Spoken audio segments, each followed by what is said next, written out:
انفلوئنسډ یو کمیونست هیواد بو افغانستان. پاکستان دا کار نو کړی.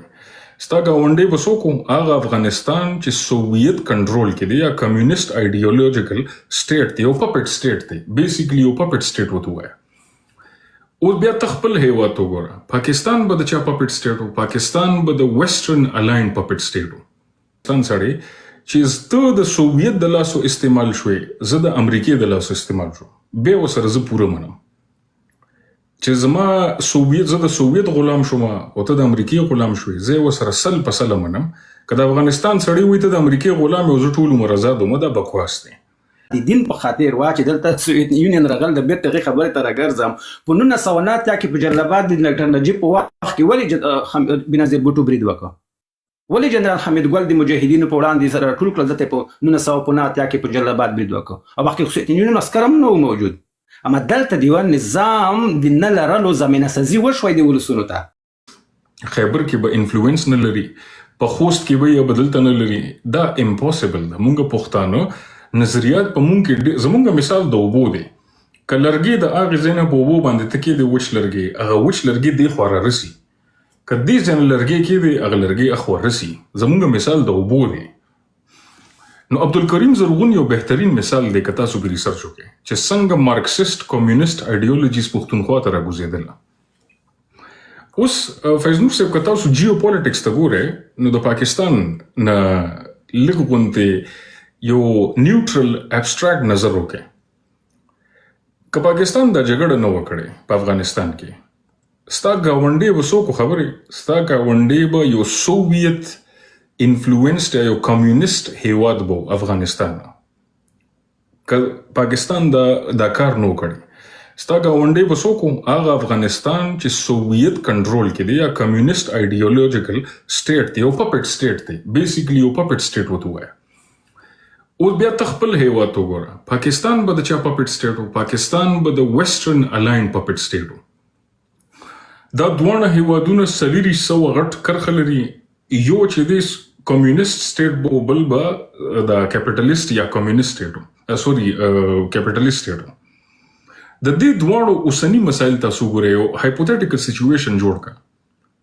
اوس په 2026 کې که دا دواړه هیوادونه په دې نظریاتو کنونشنل وار به کنسسټنټ، اوس خو صرف جړپونه دي، اوس خو دې ځای نه حمله وشي هغې ځای نه حمله وشي، بیا به دواړه پپټ سټیټس وو. افغانستان به سوویت خبرې مخکې وړلې، پاکستان به د امریکې وړلې، یو به مونږ په کروڑونو عربونو به یو بل مونږ وجلو.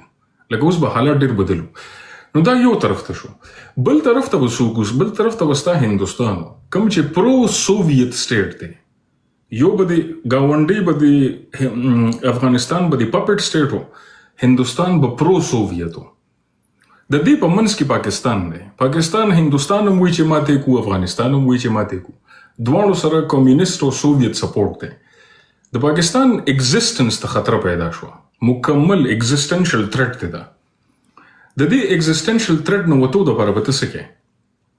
لکه لاس په لاس به نیسې، بس ناست به یې چې زه خیر دې مړه، د افغانستان خپل کار دی، د هندوستان خپل کار دی. جیو پولیټکس داسې نه کېږي. که تا ته پښتانه یا د افغانستان یا د پښتونخوا وایي چې زمونږ پکې څه کار دی، مړه بس لاس ونیسه او ځان سره کښېنه. نه، که ځان سره کښېناستې دی، دې طرف نه هم د سړی وجني، هغې طرف نه هم د سړی وجني، او ښکاره تر 2026 پورې د ټولو پبلک ډسکورس دا دی چې پښتونخوا خلک وجل چې دي، د افغانستان خلک وایي د پښتونخوا خلک وجل دا ګلخانان دي، دا مونږ ته جایز دي. هندوستان وایي اکھنډ بھارت جوړول دي، د پاکستان ختمون جایز دي مونږ ته. اوکې، نو یو طرف ته به د پپټ سټیټ و، بل طرف ته به د پرو سوویت سټیټ و. طالبان حکومت چې راغی، ټولو نه اول ریکګنیشن رشیا وکړو، او هندوستان او د رشیا دغه یو بل سره تاسو ګورئ اړیکې. ایگزیسټنشل تھریټ چې ستا هیواد ته پیدا شي، ستا هیواد به څه کوي؟ یو معمولی سوچ به وکړو که نه، ستا هیواد به څه کوي؟ نو هغه ټیم سره په انګریزي کې ډاکټر صاحب مونږ هغه یو متل کوو، you play the cards you are dealt. ته هم په هغه پتو لوبه کې کوم پتې چې د لاس ته راشي جوړې کړې. اوس د دې پتو خلاف که دا ایډیولوژي دې خوا رانه شي، امریکا ته خطره پیدا شوه، انګلند ته خطره پیدا شوه، پاکستان د هغې جولې ته ځان ور وغورځولو، نو د ډاکټر صاحب غخیره خبره کومګه دا وایو چې پاکستان راغی افغانستان تباه کو دا مکمل غلطه خبره ده. کله افغانستان هر سیاست په سړی راشي چې پاکستان راغی مونږه تباه کو دا بکواس دی. که خبره داسې کوي د افغانستان سړی چې ته د سوویت د لاسو استعمال شوې زه د امریکای د لاسو استعمال شو به وسره زه پوره منم چې زما زه د سوویت غلام شوم او ته د امریکای غلام شوې زه وسره سل په سل منم. که د افغانستان سړی وي ته د امریکای غلام او زه ټول عمر آزاد وم دا بکواس دی. دی سوویت ته ځان ورغورځولو مونږ امریکای ته ځان ورغورځولو امریکای مونږ استعمال کو سوویت دی استعمال کړل. نو لاجیک به بیا مونږ داسې جوړو دواړه سټیټ استعمال شوي دي او دواړه سټیټ او د همیشه ساتي خیره خبره سټیټ د پر ټولو نه مهم شی دغه اگزیستنشل ریالټی ده. سټیټ وی چې زه اگزیسټنټ یم لکه زه ختم نشم.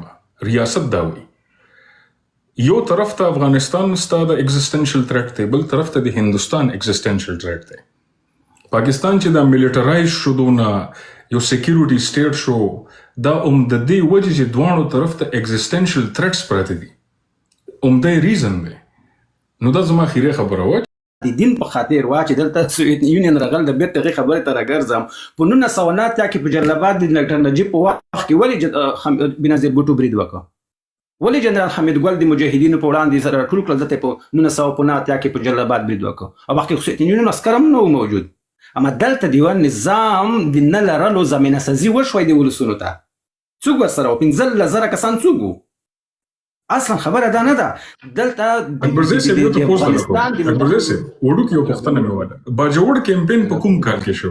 باجوړ کمپین نه څلويخ کې نه باجوړ باندې چې افغانستان برید کړو باجوړ باندې چې افغانستان ولی کړو نه ولی کړو حمزه صاحب نه تاسو دا خبره چې تاسو حسن نظام خودلې دی او هندستان خلاف تاسو ویل چې خپل فوجونه ولېږي منګ دلته حفاظت ته هیڅ مشکل نشته. اخو 1915 کې د پاکستان او د هند جنگ راغلو اخو زه تاسو سره منم خو د باجوړ کمپین 1915 کې شروع شو او 1900 سپتمبر یو شپږم کې د باجوړ کمپین ودرېدو. خپل سوچ وکړه چې افغانستان په باجوړ باندې برید شروع کو باجوړ ته خلک راولېګل عسكر هم راولېګل او خو مضبوط جنگ شوی دی په باجوړ کې. اغه نه دوه کال پس درې کال پس د پاکستان د هند جنگ وچلیدو او افغانستان وی چې رور موږ د سرو ته دي زنه خیر د فوجونه واخله موږ د سرو هیڅ مشکل نشته. دا خبره ته منطق جوړی چې درې کال مخکې د پما باندې فوجونه راولېګل درې کال پس وی چې موږ نه ته هیڅ مشکل نشته ته ولېګا ستا په ذهن باندې دا خبره څنګه لګي اکبر زئی صاحب؟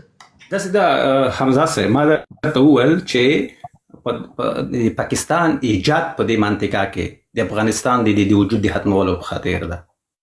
افغانستان هیڅ کله داسې کار نه ده. زوبي عکس العمل ښیي په همیشه وخت کې زوبي عکس العمل ښیي خو که چیرته د مستقیما د 1918 یا 18 کې جګړې ته ځي هغه وخت د افغانستان د نظام او قوت یو څه موجود وو بیا هم دغه کمه ساحه یا د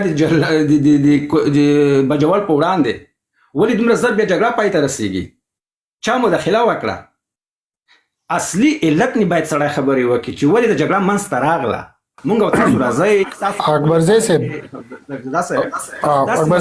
مونږ سره نور مرګري ناشتي دا بحث ګوره مخکې بوزو کوي ځکه تاسو ته چې کله مونږ د تاریخ بحث کو په کار دی چې د تاریخ سره خیانت ونکو. د تاریخ بحث ډیر ښه کې دی د تاریخ بحث ډیر ښه کې دی یو د سیاسي اجنډا بحث ګوري دا تاسو په دشته د زما د پاکستان او د هند چې کله جګړه شو دا پاکستان دومره زر د هند سره خبرو اترو ته ولې تیار شو دیولې په تاشکند کې دومره زر کې ناسو خبره اترې وکي. د پاکستان چې کوم نائب وزیر خارجه د دې خبرې جواب امریکایانو ته په یو خبره کې ورکړی او دا خبره د history.us.government چې کوم ویب سټ دی باغې باندې موجود دی تاسو کته شکایت ورکو نو پاکستان نو یریدو ایوب خان په تاشکند کې د هندوستانیانو سره ډیر زر نتیجې ته ورسېدو. دا یو ماته لګی دا یو صاحب دا سه په دې باندې یو ځانګړي پروګرام کو ډیر د دې تفصيلات چې کوم دی هغه ولسونو ته نه دي معلوم